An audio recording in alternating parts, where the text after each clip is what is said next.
Halo Sobat Budaya Nusantara di mana saya dong berada, senang sekali saya Lita Grey kembali menjumpai Sobat Budaya dong semua dalam obrolan budaya RRI Net. Dan kali ini saya mengajak Sobat Budaya untuk kita sama-sama melestarikan budaya. Dan Sobat Budaya, melestarikan budaya bukan saja pada orang-orang tertentu, namun sesuatu yang luar biasa dikerjakan juga oleh teman-teman dari Lapas Perempuan Kelas 3 Manokwari. Mau tahu apa saja kegiatan mereka untuk tetap mempertahankan budaya mereka sebagai perempuan Papua yang luar biasa? Ayo ikuti perjalanan kami di Lapas Perempuan Kelas 3 Manokwari.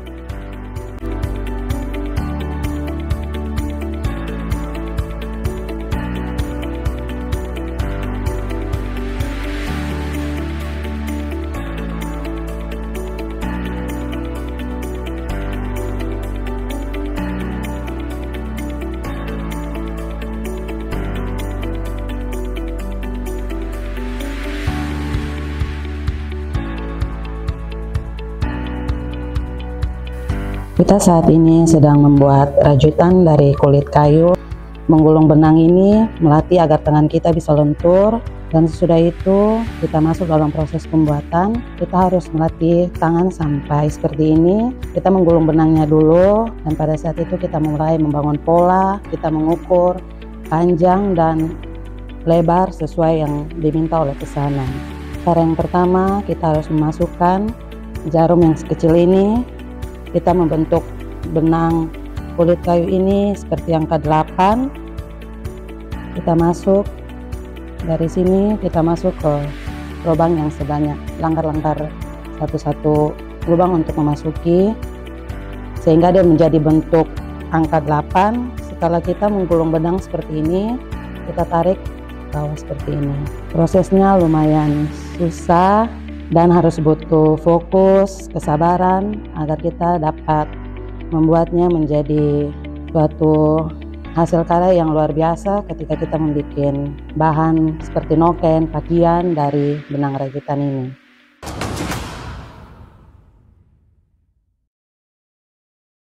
Baik, Sobat Budaya di mana saya dong berada, kali ini kita sudah ada di BLK, Balai Pelatihan Kerja Lapas Perempuan Kelas 3 Manokwari, dan tepat di samping saya sudah ada dua narasumber yang luar biasa. Langsung saja saya perkenalkan, ada Ibu Hana Roina Pakage, staf pembinaan bidang kegiatan kerja Lapas Perempuan Kelas 3 Manokwari, dan tepat di sebelah saya ada salah seorang fashion designer, yaitu ada Angel Barlian Fonataba.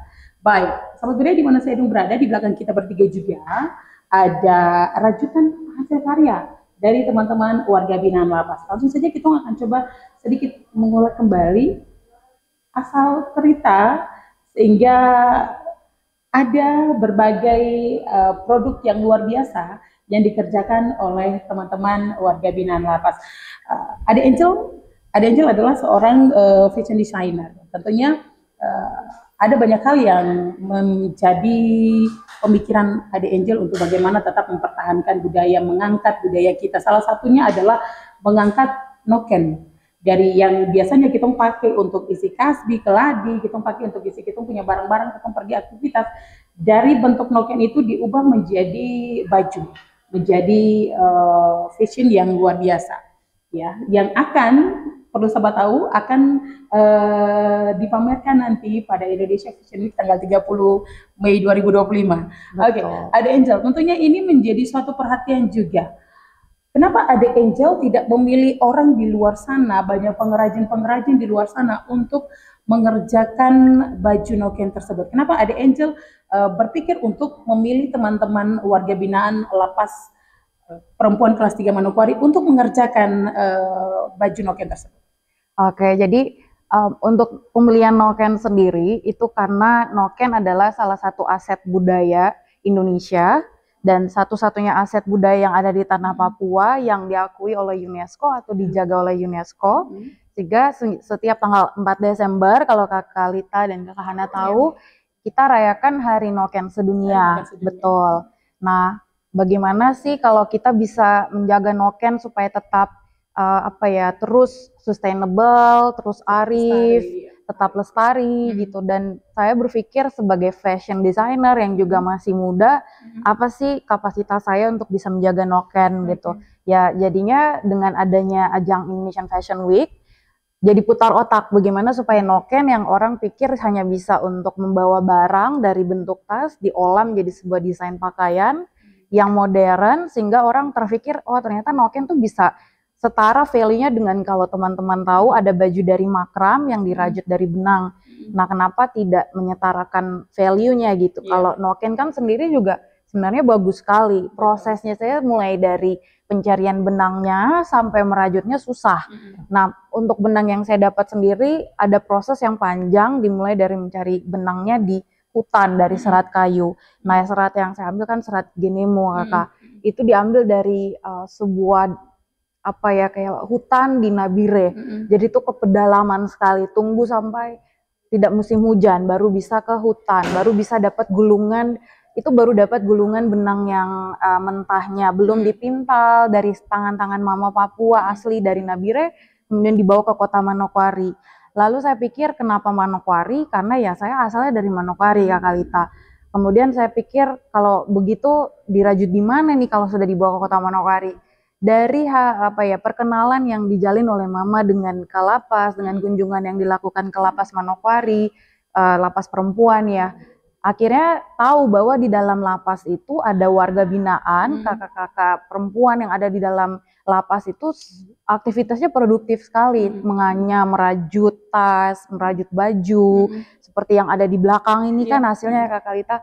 Jadi saya berpikir kalau kakak-kakak itu bisa merajut dari benang, pasti dipush untuk yang noken pasti bisa kan. Kemudian di satu sisi saya berpikir kalau saya bisa menggandeng kakak-kakak Papua, kakak-kakak yang ada di dalam lapas untuk bekerja sama membangun sebuah baju dari aset budaya kita. Kenapa harus ambil yang di luar? Sekaligus juga mendukung secara ekonomi, secara moral gitu kan. Jadi tidak ada perbedaan antara kita yang di luar maupun di dalam lapas. Jadi thanks God ya komunikasi dengan Kakak Hana, konsultasi dengan 9 gambar yang ada dari setiap kesulitan itu ada prosesnya, konsultasi tidak satu kali datang langsung oke, bisa, tapi Kakak Hana berpikir dulu, kasih perhitungan ke saya dulu, nanti jadinya berapa lama, bagaimana ukurannya gitu, baru bisa deal bahwa iya pasti kakak-kakak di dalam di bawah mentoring Kakak Hana, baju ini pasti akan jadi. Kayak gitu. Oke, luar biasa sekali. Sebetulnya di sini ada dua model yang ini juga merupakan ide kreatif Angel untuk kira-kira saya bikin model apa ya? Iya. Mungkin dari dua model ini Angel bisa jelaskan fashionnya. Kenapa memilih untuk membuat model baju dari noken seperti ini?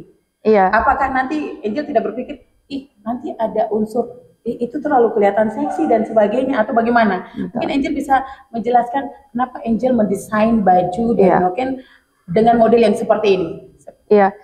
Jadi basic pemikiran awalnya adalah bagaimana saya sebagai fashion designer membawa noken ini ke kancah internasional dengan desain yang lebih modern. Jadi tidak hanya dalam bentuk tas supaya tidak monoton, diterima di kalangan internasional, Kak Kalita.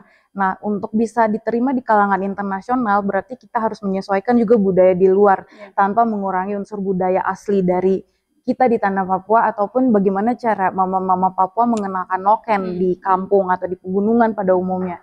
Nah, kalau pengamatan saya, kan kita di sini tidak ada yang namanya judgement ketika misalnya pawai budaya, ada mereka dari suku yang dari pegunungan mengenakan noken yang sedikit terbuka.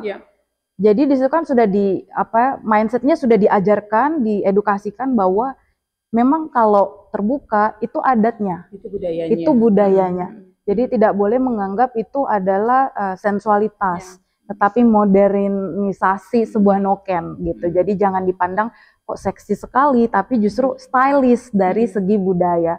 Makanya kalau model yang ini sendiri itu sebenarnya kan dari tas, dari bentuk tas, tapi dibuat ke bentuk siluet badan manusia, selayaknya badan manusia. Karena kalau dari tasnya langsung ya, sekali lagi saya nggak ngubah bentuk tas dong. Jadi orang akan berpikir ya berarti noken ujung-ujungnya tas, tapi kalau sudah jadi baju begini bentuk badan manusia, orang sudah terbayang oh ya ternyata noken bisa dibentuk jadi baju modern kayak begitu. Kalau yang di belakang ini, Angel?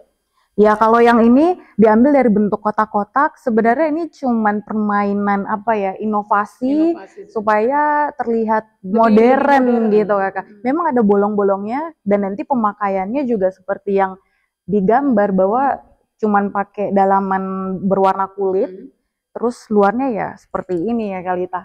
Jadi kalau orang membayangkan ya memang modern sekali Iya. kayak baju modern di Tentu melihat bagaimana perkembangan fashion di Iya, luar negeri ya. betul. Sehingga bisa diterima ya, Iya. secara internasionalnya bisa diterima. Betul. Jadi lebih modern lagi. Iya. Baik, Kak Ana tentunya ini butuh waktu dalam proses pengerjaan. Kak Ana sebagai mentor, kira-kira apa sih kesusahan dalam memberikan edukasi, bagaimana mengajarkan teman-teman kita warga binaan lapas untuk mulai mengerjakan dari awal. Kakak Ana sendiri punya pengalaman pribadi dalam merajut noken atau memang itu sudah merupakan talenta yang diturunkan dari orang tua sehingga ya puji Tuhan bisa diteruskan bagi teman-teman warga binaan lapas sehingga adanya kolaborasi antara Kakak Ana dan Ade Angel untuk menciptakan karya-karya yang luar biasa ini. Kakak Ana mungkin cerita sedikit dulu. Kira-kira proses pengerjaannya ini bagaimana nih Kakak Ana? Ya, ini awalnya memang kakak kesini untuk pesan dengan berbahan ini. Memang kami di sini baru pertama kali. Semenjak saya kerja di sini kurang lebih 7 tahun. Itu baru pertama kali pemesanan pemesanan baju noken dengan berbahan kulit kayu. Kalau untuk kulit benang, berbahan benang itu sudah banyak sekali. Dan kami sudah punya ini hak cipta sendiri. Oh, luar biasa. Baju noken ini. Dan untuk baju noken ini awalnya memang saya agak ragu karena warga binaan kami ini memang basicnya tidak tahu bahwa gulungnya bagaimana, jahitnya bagaimana, mereka masih buta. Dan saya berpikir bahwa ini bagus sekali untuk kita bisa ajarkan kepada warga binaan sekalian melestarikan budaya kami orang Papua dalam lapas. Bukan berarti kita tinggal dalam lapas tidak melestarikan budaya, tidak. Dengan kegiatan seperti ini bahwa kita diajarkan untuk dalam lapas juga bisa melestarikan budaya.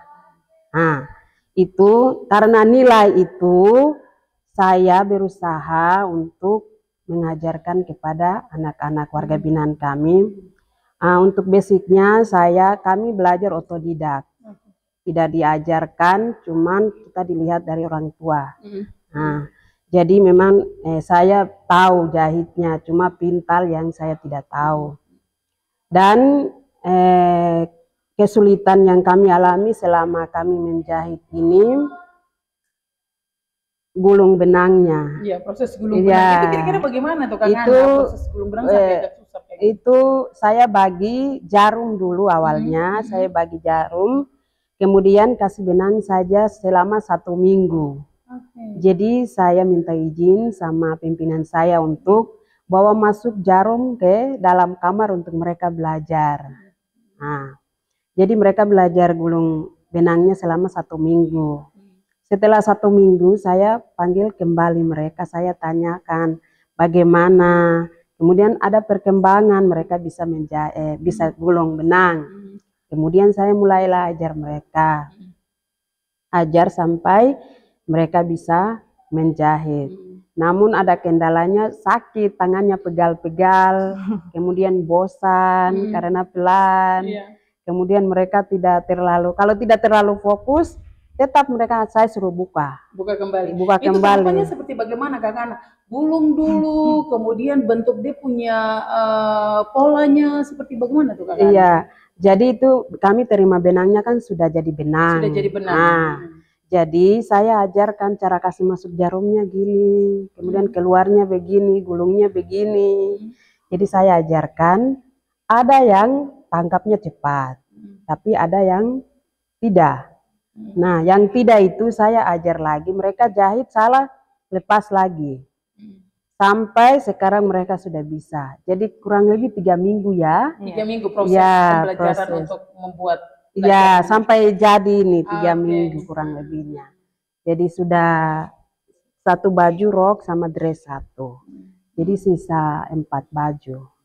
Ya. Dan itu memang butuh ekstra yang luar biasa. Iya. Kira-kira sudah ada berapa warga binaan lapas yang sudah mahir, yang sudah bisa untuk melakukan proses penjahitan, membuat baju tersebut, Kak Ana?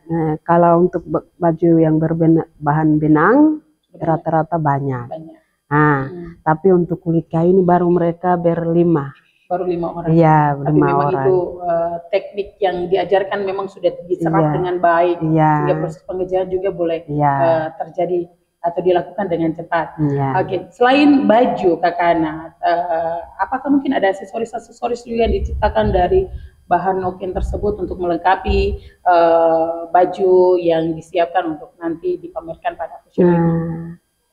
Untuk sementara belum. Nanti setelah baju jadi, kami rencana mau buat vas noken. Vas noken kemudian dikolaborasi dengan bunga plastik yang ada di Pegunungan Arfak. Seperti itu. Itu untuk melengkapi aksesoris. Ya. Oke. Pernah tidak ada warga binaan yang mengeluh, aduh Ibu Hana kita capek nih? Sering. Sering. Ya. Siapa Ibu Hana? Sering. Hampir semua. Hampir semua ya. Hampir semua, dan ada yang pernah datang antar jarum dan benangnya ke saya. Oh, dikembalikan? Mama saya tidak mau.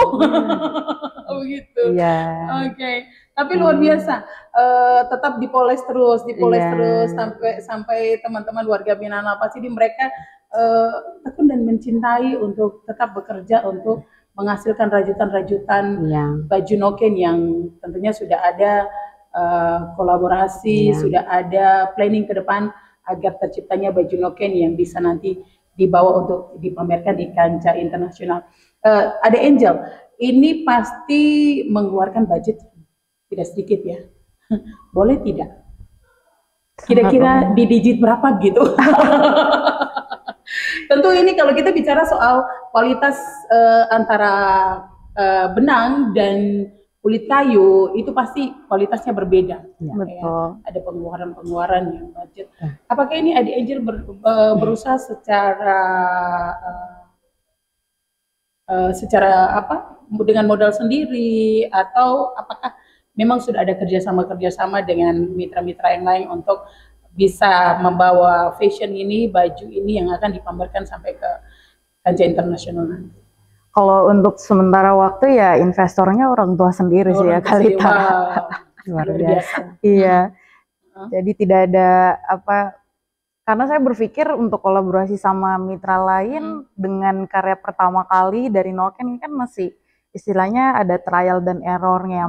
Bisa jadi diterima desain saya untuk dikerjakan, bisa jadi juga ditolak. Jadi saya coba dengan budget sendiri dulu ya Kalita. Mulai dari cari benangnya sendiri itu sudah mulai pengeluaran budget, karena kan yang ke hutan kita juga kasih secara manusiawi, kita harus hargai usahanya ke hutan yang harus melihat suasana hujan atau apapun itu yang saya tidak tahu kayak apa tantangannya cari serat itu sendiri. Kemudian ada ya berkat Ade, karena kebetulan ada laki-laki juga kerjanya di sana, jadi bisa memudahkan untuk transportasi benangnya ke Manokwari dengan pesawat itu juga sudah keluar budget lagi. Yang memintal juga beda budget lagi. Sampai di sini ya beda budget ya. Intinya budget, full budget. Tapi ya itu karena untuk budaya kita adalah antisipasinya untuk budget itu sendiri. Tentunya ini sangat menarik sekali ketika dilirik, dan saya juga berpikir bahwa ini kalau fashion atau baju ini sudah jadi wow, tentunya dia punya nilai yang cukup mahal. Ada punya ancang-ancang ke depan untuk satu baju ditetapkan dengan nominal, apakah ini akan dijual, hasil karya ini akan dijual atau menjadi produksi sendiri, konsumsi sendiri untuk dipamerkan pada setiap fashion yang mungkin ke depan akan diikuti oleh Ade Angel atau seperti apa?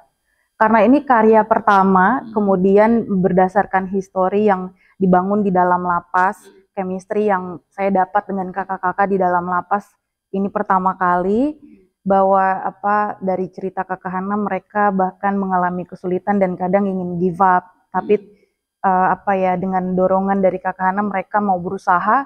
Jadi saya berpikir untuk tidak dijual Kakak Lita, untuk bisa jadi asetnya saya, untuk menjadi apa namanya ya, suatu hari kalau nanti waktu berjalan bisa ketika saya pandang lagi ini histori pertama kali saya mengangkat budaya saya sendiri, proses kerjanya yang sangat apa magis gitu loh Kakak Lita, penuh Perjuangan haru, betul. betul. Jadi kalau mungkin orang mau sewa bisa, tapi kalau untuk dijual kayaknya saya tidak berpikir ke sana. Tapi untuk dipamerkan suatu hari nanti di ajang fashion show yang lain, mungkin tidak di Jakarta tapi di internasional, which is yang memang jadi tujuan saya bawa Noken ke level internasional ya. Kenapa tidak gitu. Kenapa memilih Indonesia Fashion Week untuk memamerkan hasil karya dari Ade Angel? Iya, ya karena di situ nanti kan yang jadi audiens banyak mata ya Kakak Lita, tidak hanya orang Indonesia, tapi biasanya mereka mengundang dari kedutaan, dari apa ya, mereka yang datang dari luar ke Indonesia, mungkin di Jakarta untuk jadi entrepreneur atau apa saja, WNA juga ada. Nah, ya sudah, itulah momen untuk kita pamerkan budaya asli kita dari tanah Papua yang kebetulan jadi budaya saya juga gitu loh. Oke, planning ke depan seperti apa Ade Angel? Mungkin saat ini Ade Angel berpikir bahwa saya akan membuat Noken menjadi satu fashion baju yang luar biasa yang akan kita pamerkan, akan saya pamerkan di Indonesia atau juga nanti akan bertolak ke kancah internasional. Planning kedepannya seperti apa Ade Angel? Yang tentunya dalam hal tetap mempertahankan budaya kita atau berbagai adat istiadat yang bisa kita bawa untuk mengangkat supaya orang di luar melihat bahwa ini loh Papua, inilah yang kami punya yang bisa kami angkat. Planning Ade Angel ke depan seperti apa? Iya, dalam waktu yang akan datang pasti Noken ini akan dirubah lagi jadi kayak aksesoris atau ya minimal kayak mungkin sepatu rajutan yang modern, tapi karena saya lebih ke modernisasi Noken Kakak.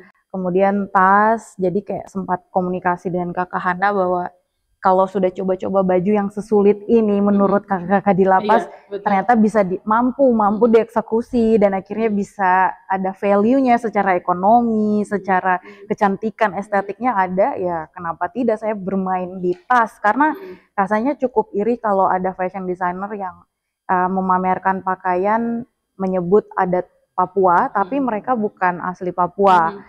Jadi kayaknya kurang atau bahkan ya itu identitas kami, kok kami tidak mampu untuk memulainya. Jadi lebih baik saya sebagai orang Papua, saya memulai langsung dengan apa, desain yang unik-unik. Jadi orang bisa betul-betul menerima Noken itu, tidak lagi melihat itu kan cuma untuk alat tradisional, angkatan, biasanya kan untuk angkat bayi kalau di pedalaman, untuk apa, sembako-sembako, tapi kalau dengan dipadu-padukan dengan kain atau dimodernisasi langsung bisa kebayang. Biasanya kalau di luar negeri itu Kakak Lita, kebetulan baju ini sendiri ketika saya coba sampaikan ke KBRI di Belanda, mereka menerima. Justru dibilang mereka di Belanda itu sekarang kiblatnya ke pakaian yang eco-friendly dan sustainable. Dan ini kebetulan kan terbuat dari serat kayu, bukan kain. Jadi bisa diterima di sana, tapi dimodernisasi supaya tidak terlihat seperti pakaian adat, bukan pakaian karnaval, tapi bisa ke acara atau modern, betul kayak gitu. Oke, luar biasa sekali pemikiran dari seorang perempuan Papua yang masih sangat muda. Angel, tentunya Angel sebagai perempuan Papua yang melihat bagaimana saya anak Papua, saya harus bisa mempertahankan identitas saya. Salah satunya di dunia fashion. Apa yang Angel mau sampaikan kepada sesama generasi milenial, khususnya buat anak-anak Papua, ayo sama-sama kita menjaga getong punya Papua. Kira-kira apa yang mau Angel sampaikan ke teman-teman? Iya, jadi sebagai generasi muda kita harus berpikirnya kayak menjaga adat istiadat itu perlu. Jangan sampai orang lain yang mencuri aset kita baru kita ngamuk. Karena kan kebanyakan di zaman sekarang seperti itu, dengan canggihnya teknologi, kita lebih mudah menghujat ketimbang membuat karya. Nah, kalau punya kemampuan, mau modalnya kecil, minimal kita bangun relasi, kayak misalnya saya prosesnya dari relasi mama ke lapas, kemudian dengan Kakak Hana, akhirnya ketemu kakak-kakak yang bisa merajut, akhirnya kita bisa menciptakan suatu rantai ekonomi yang apa ya, menjanjikan untuk kehidupan kakak-kakak ini ke depannya, kalau misalnya saya tidak stuck sampai dibuat baju ini saja misalnya berkelanjutan. Jadi untuk anak-anak muda jangan cuma main gadget terus tidak mengambil nilai positifnya. Kayak saya kan juga bisa tahu Noken jadi ada hari dunianya gitu, ada hari internasional Noken itu karena Google. Bisa tahu bahwa UNESCO sudah mengakui karena Google. Jadi gunakan teknologi dan informasi yang ada tuh untuk lebih produktif dan pikir kembali ke budaya kita yang harus dijaga apa. Harus lebih banyak googling ya. Betul kan. Dengan terus melihat apa sih yang perlu saya angkat dari sapu tanah untuk dipamerkan di luar sana. Kakak Hana, tentunya ini butuh banyak sekali selain berpikir bagaimana supaya teman-teman ini mereka dengan rajin, mereka dengan sabar, ini butuh kesabaran ya.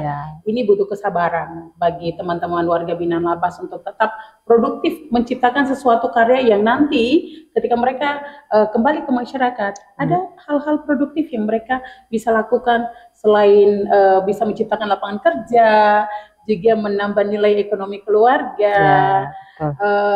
Apa yang ingin Kakak Ana sampaikan kepada teman-teman warga binaan lapas bahwa tempat ini bukan tempat yang mengekang Anda, tetapi tempat ini menjadi tempat di mana Anda berkarya, Anda menjadi seorang perempuan yang luar biasa, semua perempuan yang hebat ketika kembali ke tengah-tengah masyarakat. Kemudian apa yang ingin Kakak Ana sampaikan untuk mereka-mereka yang ada di luar sana? Kalau teman-teman di lapas bisa menciptakan sesuatu karya yang luar biasa, apa yang ingin Kakak sampaikan kepada mereka? Ya, kepada semua orang asli Papua yang ada di mana saja, kami warga binaan lapas perempuan saja bisa melestarikan budaya dengan semua keterbatasan akses mereka, namun mereka bisa melestarikan. Itu satu kebanggaan tersendiri. Teman-teman orang asli Papua yang ada di luar sana, kalau bisa lestarikan budaya kita, jangan sampai ada cerita saja, tidak terbawa turun-temurun kepada anak cucu kita. Kita ajarkan kepada anak kita, kepada siapa saja, agar supaya budaya ini tidak dilupakan, namun bisa diingat atau bisa dilestarikan ke masa-masa yang mendatang juga. Baik, sahabat budaya, ini sepertinya asik sekali kalau kita bicara soal bagaimana teman-teman warga binaan lapas ini mereka dengan produktivitas mereka yang tinggi, banyak hal yang mereka ciptakan, sehingga betul-betul mereka banyak sekali mengisi waktu mereka ketika berada di sini dengan belajar hal-hal yang baru, sehingga mereka menjadi seseorang yang baru dengan saya punya bakat yang ternyata bisa dikembangkan gitu ya. Oke. Baik sahabat budaya, waktu yang mempertemukan kita dan waktu juga yang memisahkan kita sebenarnya masih banyak sekali yang kita bicara, karena kalau bicara soal budaya adat istiadat untuk mengangkat budaya kita itu pasti banyak sekali Kakak Ana, dan juga ada Angel, bukan saja terkait Noken tapi pasti ada ide-ide kreativitas dari Angel dan juga Kakak Ana untuk tetap mengangkat harkat dan martabat kita dengan memanfaatkan apa yang menjadi kita punya milik, supaya tidak tersimpan saja di tanah Papua, tapi dilihat juga seperti mutiara yang muncul ke atas permukaan.